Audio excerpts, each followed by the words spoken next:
अच्छा, मैं दुनिया से न्यारा हो गया और बाबा का प्यारा हो गया। दुनिया की तरफ मेरी पीठ हो गई और परमात्मा की तरफ अब मैं मिलने जा रहा हूँ।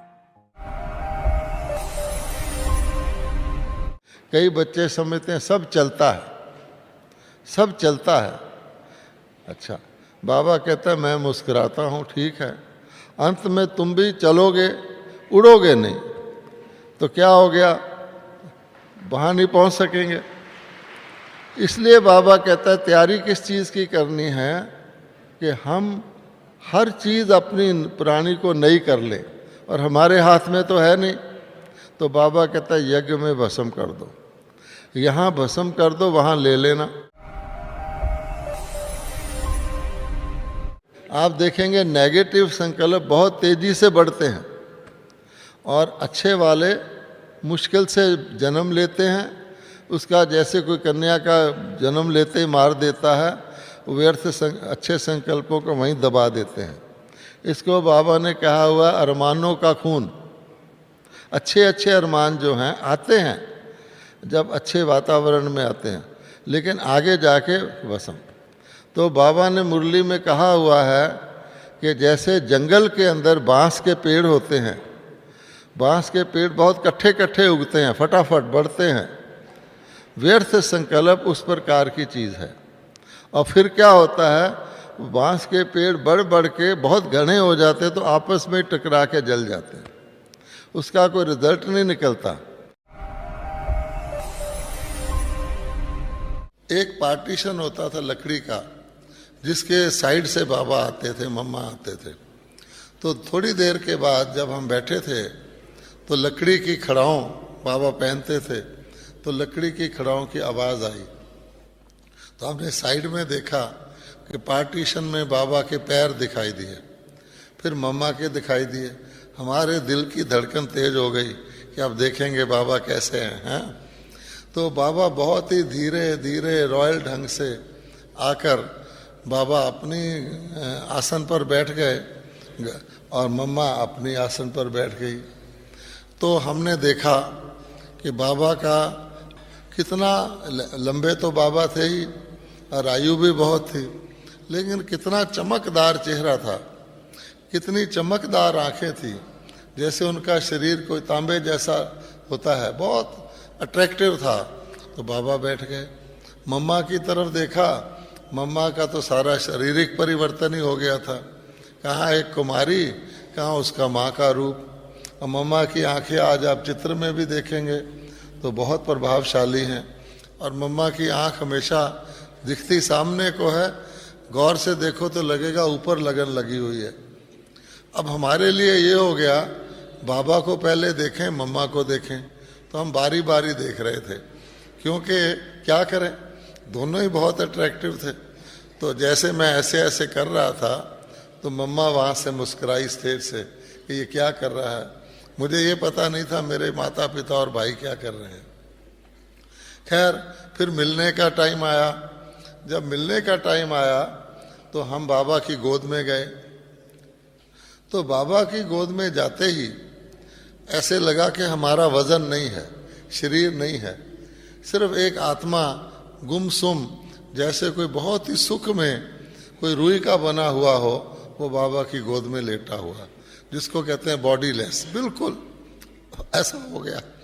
फिर हम मम्मा की गोद में गए तो बहुत ही ऐसे जी करे उठे ही ना, ऐसा लगे, पर सबको मिलना होता है। तो जब हमारी टाइम पूरा हो गया तो पीठ में थपकी देते थे मम्मा बाबा कि अब उठने का टाइम हो गया है। तो हमारी पीठ में थपकी दिया तो मैं उठा, लेकिन फिर मैं जोर से दोबारा मम्मा की गोद में चला गया, क्योंकि बहुत सुख महसूस हो रहा था। ये थी हमारी प्रथम मुलाकात। हर चीज में कल्याण है। अब मैं एक छोटी सी बात बता के फिर आगे चलता हूँ। बाबा कहते हैं बच्चों के जो मार्क्स हैं, नंबर हैं, वो उनके ब्राह्मण जीवन के जन्म से लेकर और ब्राह्मण जीवन के अंत तक के आधार पर गिने जाते हैं। कि आपकी जीवन रेखा कैसी है, स्ट्रॉन्ग है, सीधी है, कटी हुई है, टूटी हुई है। तो जितना लंबा ब्राह्मण जीवन होगा उसमें उस आधार पे आपके नंबर गिने जाएंगे, और जितना छोटा ब्राह्मण जीवन अब है, एक तो आपको सारा ज्ञान प्रत्यक्ष है, पकी पकाई है, और अनेक बच्चे हैं, निश्चय होना बहुत आसान है। और दूसरे, आप जैसे कोई भोजन बनाया जाता है, उसमें अगर चना बनाना हो तो चना बड़ा सख्त होता है, उसको पहले भिगोया जाता है सारी रात, उसमें सोडा डाला जाता है, फिर आग पर काफ़ी देर चढ़ाया जाता है, तब वो गलता है। और टमाटर और धनिया वो शुरू में नहीं डाला जाता, जब सब तैयार हो जाता है ऊपर रख देते हैं, बस। इसी प्रकार से उसका अपना गुण है, उसका अपना गुण है। तो कोई ये समझे कि वर्षों के आधार पर अगर हमारे ज्ञान में मार्क्स हैं तो सारी माला आदि रत्नों की बन जाए, फिर हम किस लिए आए हैं?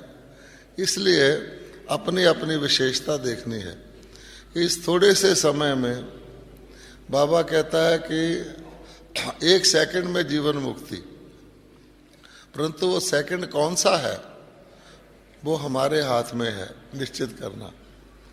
70 साल वालों का सेकंड भी आज आ सकता है, आज, और आज आने वालों का वह सेकंड भी आज आ सकता है। इसलिए ऐसा कभी नहीं सोचना।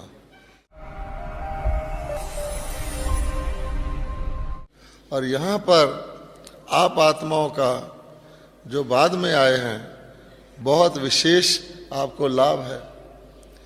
जिन बच्चों ने साकार को देखा हुआ है या साकार से पालना ली हुई है, हम जब भी बाबा को याद करने बैठेंगे हमें साकार जरूर पहले आएगा, फिर हम आकारी में जाएंगे।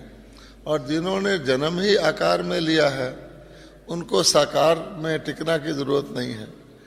इसलिए आप देखेंगे कि जो बाद की आत्माएं हैं वो आसानी से फरिश्ता बन सकती हैं, अलौकिक स्थिति में रह सकती हैं, और उनकी जो पॉपुलेशन है वो जल्दी जल्दी बढ़ती है।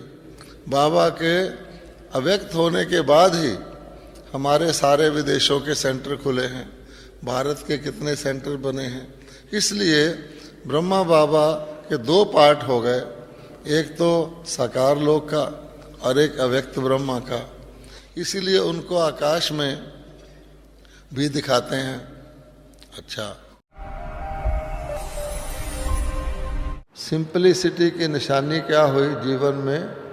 अगर हमने देखना हो हम कितने सिंपल हैं, तो आप देखिए हमारा मन कितना शांत रहता है और कितना आनंदित रहता है, सुखी रहता है। तो इसलिए अगर ब्राह्मण होकर सुबह से शाम तक किसी वक़्त भी कभी मन ना जाते हुए अशांत हो जाता है तो सिंपलिसिटी की कमी है। सिंपल को तो दुनिया के लोग भी छोड़ जाते हैं। किसी भी सिंपल का फ़ायदे क्या है कि सिंपल से कोई ईर्ष्या नहीं करता, सिंपल से कोई कंपटीशन नहीं करता, सिंपल से किसी की दुश्मनी नहीं रहती। अर्थात सिंपल की सारी ऑपोजिशन दूर है, हर प्रकार की विघ्न से वो बचा रहता है। हमारे परिवर्तन से सारे विश्व का परिवर्तन जुड़ा हुआ है। बाबा कहते हैं जब मेरे ब्राह्मण बच्चे आँख खोलते हैं तो सारी दुनिया की आँख खुल जाती है, और जब ब्राह्मण बच्चे आँख बंद करते हैं तो सारी दुनिया में अंधेरा छा जाता है।